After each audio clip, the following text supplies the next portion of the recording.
2022 मध्ये एक देश दिवाळखोर झाला. पेट्रोल नाही, गॅस नाही, मेडिसिन्स नाही, वीज नाही. लोक रस्त्यावर आले, प्रेसिडेंटच्या घरात घुसले. प्रेसिडेंट त्यांचा देश सोडून पळाला.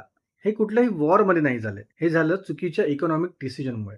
तो देश होता श्रीलंका. नमस्कार मित्रांनो, तुम्ही पाहताय जगात काय चाललंय. श्रीलंकेची पहिली चूक होती चायनाच्या बेल्ट अँड रोड इनिशिएटिव्हमध्ये आंधळेपणाने शिरकाव करणं. हॅम्बनटोटा पोर्ट बांधायला चायनाने लोन दिलं. पोर्ट कधीच प्रॉफिटेबल झालं नाही. लोन फेडता आलं नाही. म्हणून 2017 मध्ये श्रीलंकेला तो पोर्ट 99 वर्षांसाठी चीनला द्यावा लागला. स्वतःच्याच भूमीवरचा पोर्ट गेला. दुसरी चूक समजून घेऊया. प्रेसिडेंट राजपक्षा यांनी 2021 मध्ये रातोरात सगळी केमिकल फर्टिलायझर्स बॅन केली. म्हणाले ऑर्गॅनिक फार्मिंग सुरू करूया. शेतकऱ्यांनी विचारलं नाही, एक्सपर्टला विचारलं नाही. त्या वर्षी राईस प्रोडक्शन 40% कमी झालं. ज्या देशाने राईस एक्सपोर्ट केला तो देश राईस इम्पोर्ट करायला लागला होता आणि त्यामध्ये फॉरेन एक्सचेंज संपायला आला. आता तिसरी चूक, टुरिझम हाच मुख्य रेव्हेन्यू सोर्स बनला होता.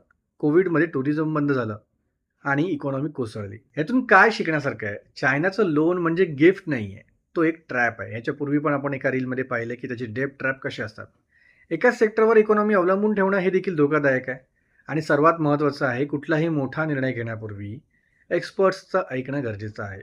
श्रीलंकेचे प्रेसिडेंट पळाले, पण त्यांच्या चुकांची किंमत करोडो सामान्य लोकांना भोगायला लागली. अशाच न्यूज आपण जाणून घेऊया या चॅनलवर. तर चॅनलला सबस्क्राईब करून ठेवा आणि पाहत राहा जगात काय चाललंय.